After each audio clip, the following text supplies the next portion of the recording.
toutes et à tous, c'est Ahmed, j'espère que vous allez bien, j'espère que vous avez passé un excellent week-end à parler Bitcoin. Dans cette vidéo, plein d'indicateurs techniques, on a plein de choses à se dire, pas mal de news et notamment une sur Bybit, qui est quand même tout petit peu tournée sur le Discord des routes du marché, donc je me ferai un plaisir, évidemment, d'en parler par rapport à Marina, cette société d'investissement, via BitDAO et Bybit, je ferai effectivement, et je prendrai le temps de vous en parler, évidemment. On parle de tout ça, on parlera de ça à la fin de la vidéo, on commence maintenant.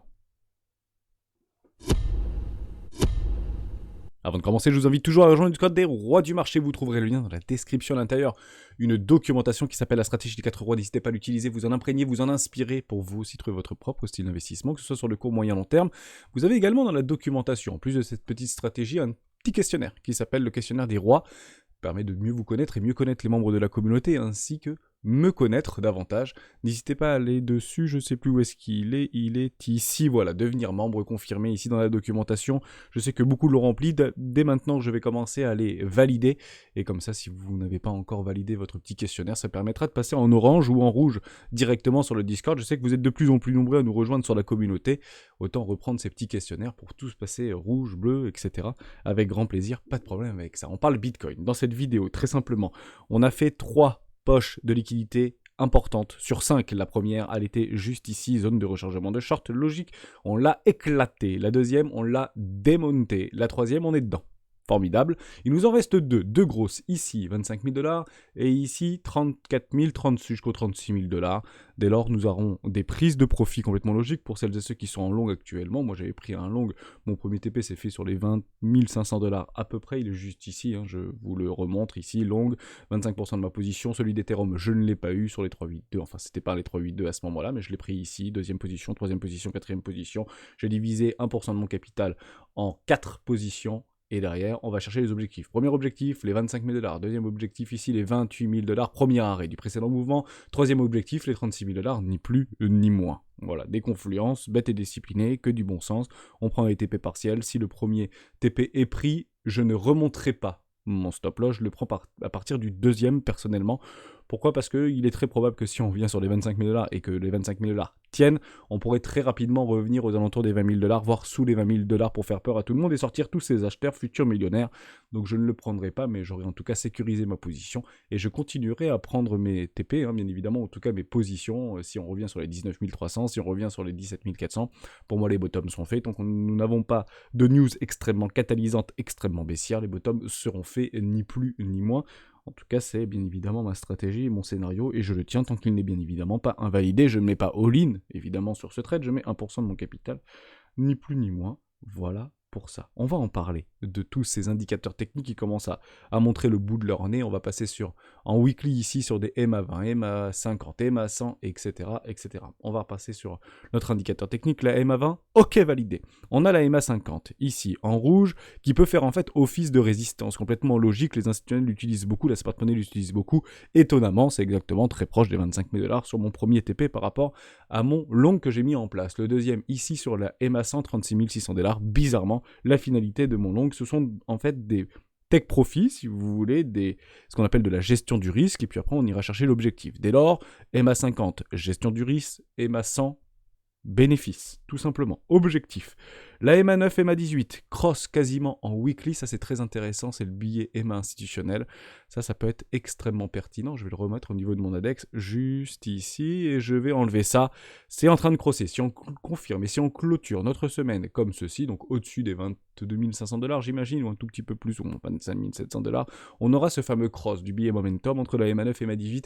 Ça, c'est aussi un excellent signal haussier. Vous pouvez le reprendre dans le passé. Quand ça cross, ça accélère. Généralement, on le voit ici, ça accélère, on va chercher un nouvel ATH. Vous l'avez également beaucoup plus bas, juste là. Quand ça cross derrière, c'est bull market to the moon. Et vous l'avez également juste ici. Et c'est le magnifique retracement, rallye printanier, tout ce que vous voulez. Puis derrière, on va chercher les 0,618 et puis on craque Covid et vous connaissez l'histoire. La question c'est, est-ce qu'on est plutôt dans ce scénario ou est-ce qu'on est plutôt dans ce scénario ? Je dirais pour le moment qu'on est plutôt dans ce scénario par rapport à la cyclicité des marchés. Je suis la cyclicité des marchés. Pourquoi ? Parce que ça fonctionne jusqu'à preuve du contraire.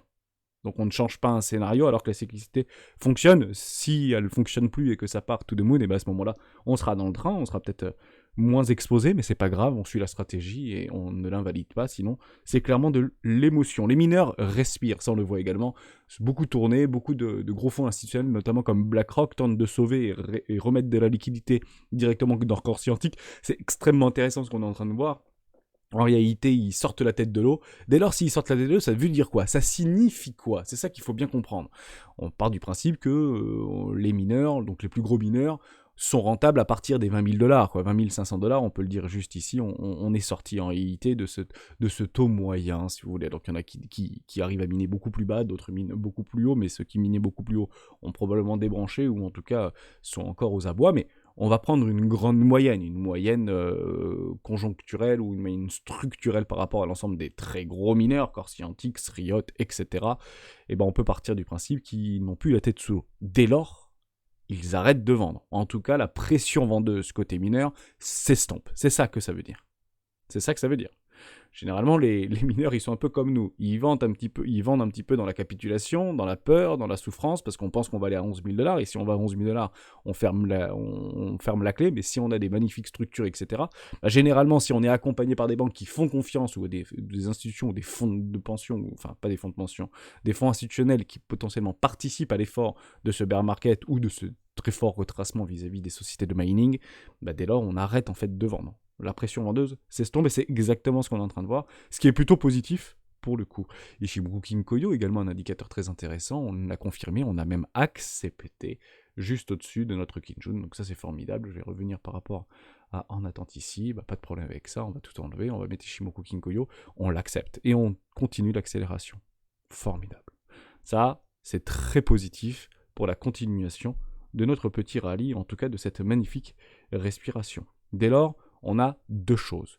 On a des objectifs et on a des gestions du risque. La gestion du risque, c'est 25 000 $, l'objectif, c'est 36 000 $. Et beaucoup aujourd'hui vont vous parler des fameux 25 000 $, ça va être difficile, c'est des grosses résistances, etc. Et ils ont raison. Pour être tout à fait honnête avec vous, pas de problème avec ça. La finalité également, je vous en avais parlé, je vous en parle très souvent, de cette fameuse EMA 20 en mensuel, ce qui est généralement une jolie zone de juste valeur, si vous voulez, le juste prix d'un actif visé dans une tendance toujours long terme de fonds qui est très haussière. Étonnamment, 35 000 $, 36 000 $, entre les 34 000 et les 36 000 $, objectif de cours, évidemment.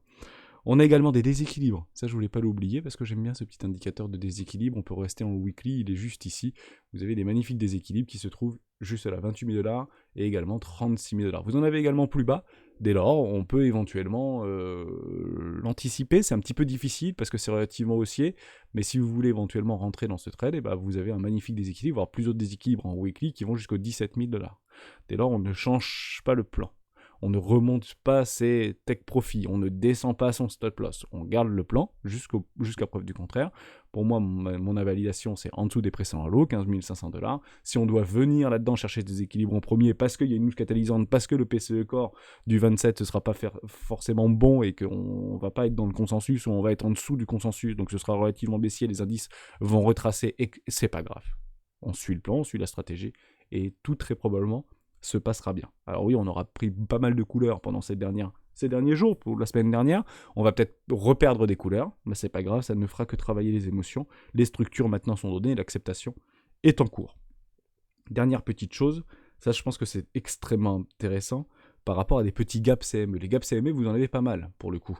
Et le dernier gap CME, pour ma part, il est ici. Hop, je vais vous le remettre. Il est juste là. En tout cas, j'en avais un plus haut. Certains le confirmeront, donc le confirment pas. Moi, j'aime bien quand c'est réellement des clôtures avec des bougies pleines. Donc, je le compte, ce petit gap CME, mais comme beaucoup ne le comptent pas et ne le prend pas en compte, je l'ai mis en orange, mais partez du principe que le gap de mai 2022 sera probablement comblé dans ce rallye, dans cette respiration printanière, c'est exactement les 35 000 $, 36 000 $, objectif de prix par rapport à l'intégralité de mes take profits, donc je laisserai toujours 10% de ma position en long jusqu'à ce qu'elle se fasse manger. Je remonterai mon stop en trading stop, mais ça c'est des stratégies de trader ou d'investisseurs que vous devez faire également. Ne clôturez jamais 100% de votre position, l'objectif c'est de se la faire liquider, évidemment en tout cas de se la faire prendre, donc généralement c'est trading stock mis en place, on remonte sur stop jusqu'à éventuellement la prise de ce take profit, mais parce que si en réalité le cours continue à s'apprécier et qu'il veut partir à 70 000 $, c'est dommage de ne plus être dans le train, donc gardez toujours une petite position, mais ça c'est bien évidemment à la représentation, à la discrétion, pardon, de chacun. Voilà, j'ai dit tout ce que je voulais vous dire côté analyse chartiste, objectif et take profit, ni plus ni moins. Côté order flow, il y a des petites choses qui sont très intéressantes. On commence à avoir en fait une dépréciation au niveau du CVD spot ici, quelques divergences sont en train de se mettre en place. Elles ne sont toutes que potentielles, donc 4 heures, daily, etc. Ce ne sont que des divergences baissières potentielles. Ça ne veut pas dire que ça doit retracer, ça veut dire qu'on sera probablement en zone de consolidation. C'est exactement ce que ça veut dire, de la consolidation. On les voit très bien au niveau de ces divergences, je vous les avais juste là. On va les reprendre ensemble, voilà, ça commence à baisser. Ici, on est un petit peu suracheté. Vous avez ici, ça baisse et ici, ça monte. Ok. Validation au niveau de notre juste, voilà, juste ici, vous avez cette bougie-là, donc il faut prendre la plus haute. Donc pour moi, elle est là ou là? Ouais, je dirais là. Sur la 14 période, on peut dire ici. Validation, confirmation, vous aurez potentiellement un M-top ici. Bon, on peut, pour moi, elle sera validée si on vient à clôturer en dessous de la bougie précédente d'extraction haussière ici. Donc si on vient à clôturer une bougie Randeli en dessous des 20 880 $, partez du principe que cette divergence baissière sera donc confirmée, mais ça peut très bien faire de la consolidation. Qui plus est, je suis plutôt haussier, je pense qu'on va continuer à accélérer. Je ne pense pas qu'on va donner si facilement les premiers arrêts, etc. Bien qu'on nous avons des billets éventuellement psychologiques qui peuvent être mis en place par rapport à ces options. Si vous prenez en fait au niveau de Bitcoin, vous avez toujours ce max paying price et ce strike price juste là, donc 19 000 $ pour le max paying price, et vous avez un strike price ici 21 000 $, et je doute quand même qu'on vienne les faire gagner. Je peux me tromper, et pour le coup ce serait plutôt haussier, ce qui obligerait en fait les concessionnaires, les brokers, les market makers, d'acheter des bitcoins tout simplement pour pouvoir l'offrir à ces personnes qui ont parié. Je parie que moi le 27 janvier, je pourrais acheter du bitcoin à 21 000 $, ni plus ni moins, tout simplement, et non pas à 23 000 ou à 22 800 ou 700 ou 500 $, donc plutôt intéressant à observer. Généralement, quand on est relativement éloigné au niveau du max paying price, c'est soit relativement baissier, et on l'a vécu tout au long de l'année 2022, soit c'est relativement haussier, donc ne nous mettons bien évidemment pas au travers de ce TGV qui part, parce qu'on ne ferait qu'alimenter la hausse, soyez très vigilants par rapport à ça. Beaucoup de personnes pourraient potentiellement avoir envie d'acheter le top, ou de vendre le top, pardon, et peut le faire pendant très longtemps, et créer de très fortes frustrations, ni plus ni moins. Côté également order flow vis-à-vis de l'ensemble du market cap total, ça c'est aussi intéressant, on commence à avoir des fundings qui sont de nouveau positifs. Je pense qu'on va l'avoir, le nettoyage de printemps, il n'y a pas de problème avec ça, mais ça ne veut pas dire qu'on l'aura exactement sur les 24 000 $ ou les 23 768 $. C'est pas du tout ce que je veux dire. Ce que je veux dire, c'est qu'on peut très bien aller taper les 36 000, voire aller plus haut pour après éventuellement aller chercher tout le monde et les futurs millionnaires. Pourquoi? Parce que les gens ne vendent pas. Les gens vendent plus là, ça monte. On vend pas quand ça monte. La majorité vend quand ça baisse et achète quand ça monte. Donc quand ça monte, les gens ne vendent plus. Donc la pression vendeuse n'est pas forcément présente et c'est compliqué de potentiellement vendre le top. Soyez très vigilants par rapport à ça. Voilà pour ça. Rien de plus à dire par rapport à l'analyse technique, l'analyse chartiste par rapport à notre ami Bitcoin. Ethereum, c'est relativement similaire. Donc on va faire un tout petit peu de news, parce qu'il y a pas mal de choses qui sont passées et qui sont extrêmement intéressantes. Première chose, c'est passé ce week-end, Signature Bank poignarde Binance. Alors est-ce que c'est poignardé? Il y a pas mal de contradictions par rapport à ça. Grosso modo, ils refusent par rapport aux partenaires Swift les transactions inférieures à 100 000 $. Certains diront, c'est pour empêcher les petits portefeuilles de rentrer.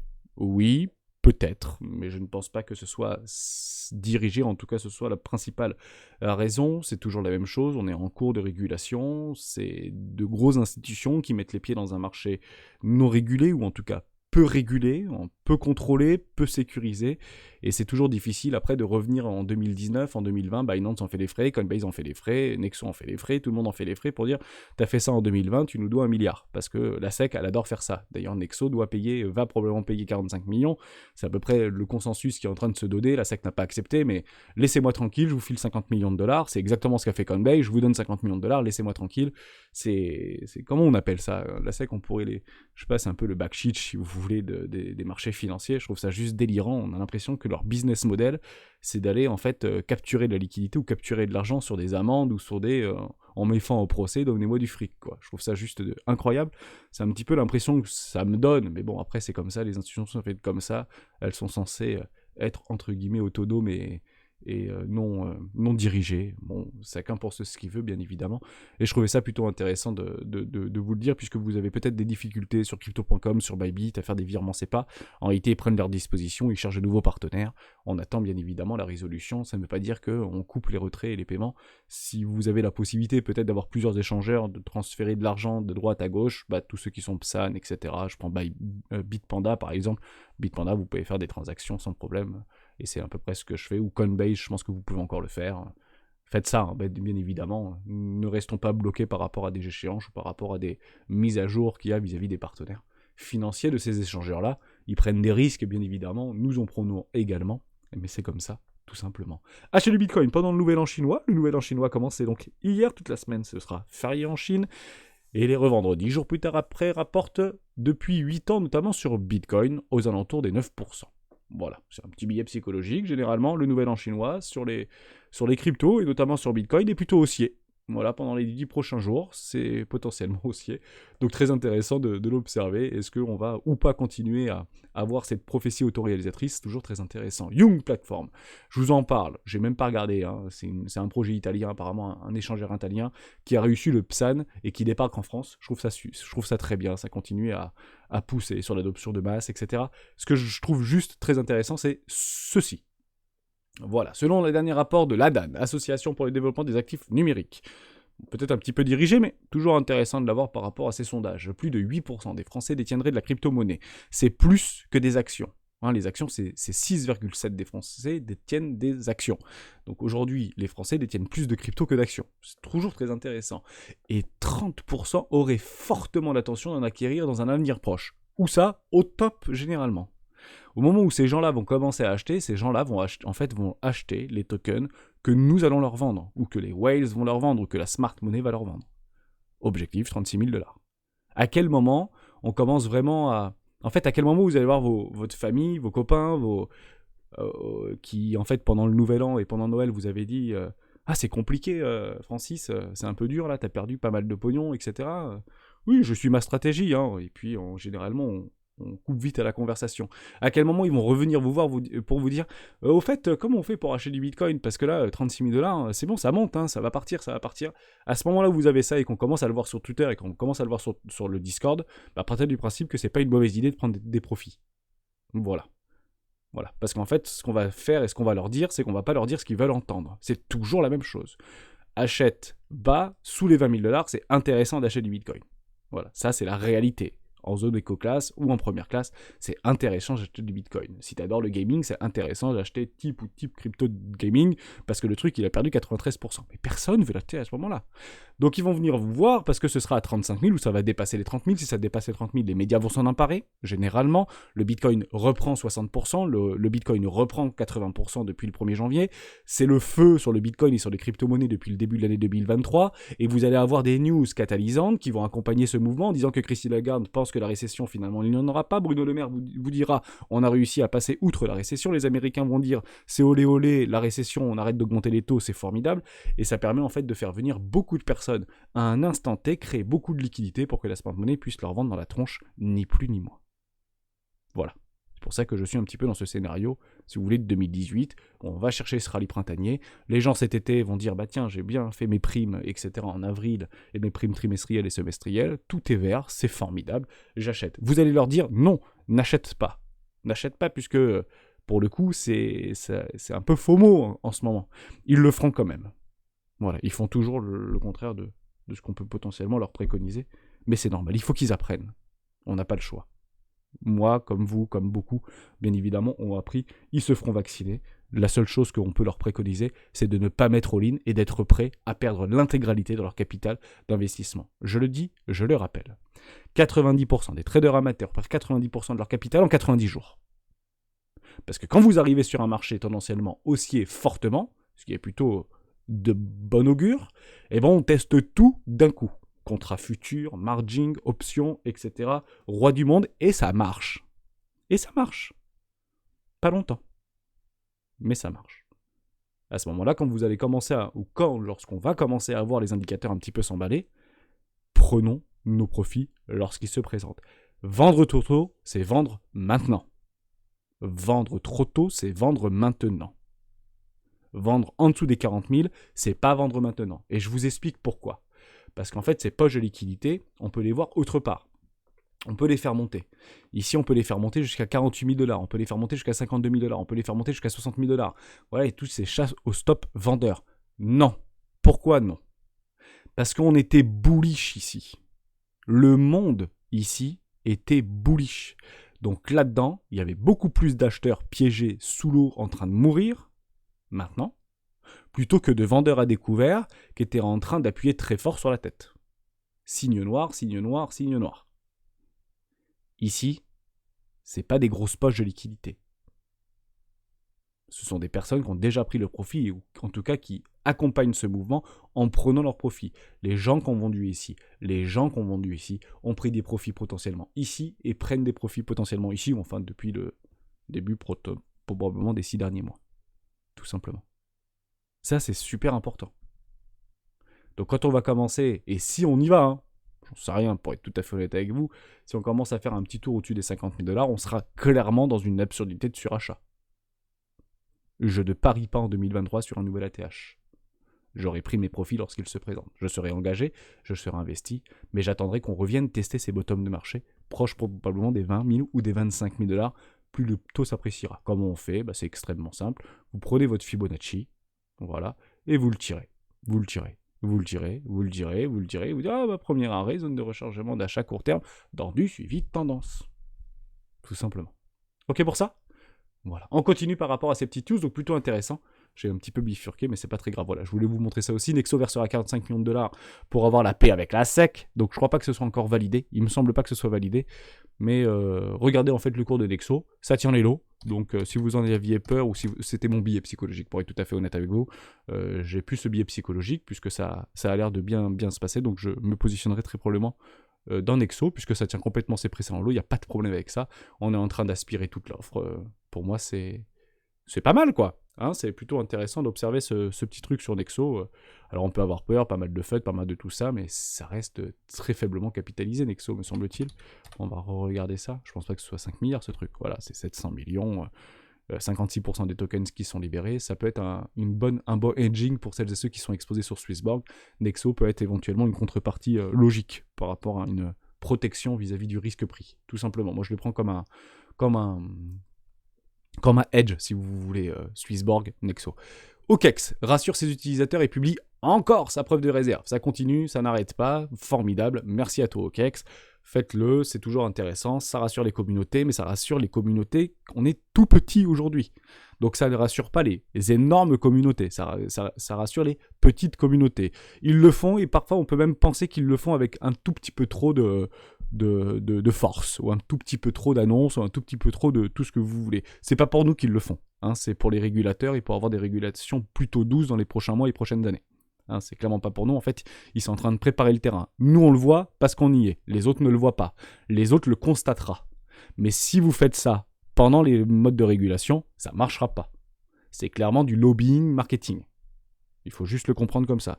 Il n'y en aura jamais assez trop. Qui continue, ça me fait très plaisir de l'observer. Ça, c'est la petite news, je préfère y répondre à tout le monde, puisque je suis en relation forte avec Bybit et lien d'affiliation, etc. Donc je suis affilié Bybit et je voulais vous en parler parce que c'est aussi mon devoir de le faire. Et évidemment, le PDG de Bybit a du mal à expliquer son exposition à Genesis à la communauté. Grosso modo, on a compris qu'il avait 150 millions de $. Pourquoi il le dit maintenant? Pourquoi il a attendu, entre guillemets, de le dire? Parce que tant que c'est pas en faillite, c'est pas en faillite. Donc pourquoi, entre guillemets, continuer à s'auto-alimenter de FUD? C'est pas très très grave. Apparemment, les positions avaient déjà été liquidées. Ce qui se passe en interne, ça se passe en interne. C'est quand même, je pense, pour être tout à fait honnête avec vous, que c'est quand même relativement fort ce qu'on a comme information vis-à-vis de ces mastodontes. Parce que Bybit, Binance, Coinbase, etc. Coinbase, c'est un petit peu différent parce qu'ils sont introduits en bourse, donc ils ont un devoir de transparence. Je trouve ça plutôt intéressant, la transparence qu'ils nous donnent, et surtout qu'ils répondent. Benzu, en fait, répond à pas mal de tweets de personnes. Je trouve ça incroyable. Vous imaginez que vous envoyez des tweets à BNP Paribas ou Société Générale, alors c'est pas du tout les mêmes montants, c'est pas du tout les mêmes contextes, c'est pas du tout les mêmes